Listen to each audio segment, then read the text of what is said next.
হলে যিনি আমারে পান করান তিনি আমার রব, আমি রোগাক্রান্ত হলে যিনি আমারে সুস্থ করে দেন তিনি আমার রব, যিনি আমাকে মৃত্যু দান করবেন তিনি আমার রব, যিনি আমাকে আবার জীবন দান করবেন তিনি আমার রব। কয়টা কয়টা জোর হইল না? অনেক বল। কয়টা? এখন বলেন কে আমাদের রব? উত্তর সঠিক কিন্তু পূর্ণাঙ্গ না।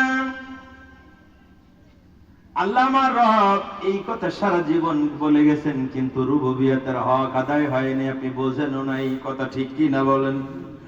এখন এজন্য এই আয়াত, 4টা আয়াত বলে 7টা গুণ আপনাদের সামনে উপস্থাপন করার মাধ্যমে এখন যেটা বলতে চাই সেটা হচ্ছে বাকি জীবন মরার আগ পর্যন্ত এখন থেকে বলবেন ওই 7 গুণ আছে যে আল্লাহর, ওই আল্লাহ আমার রব।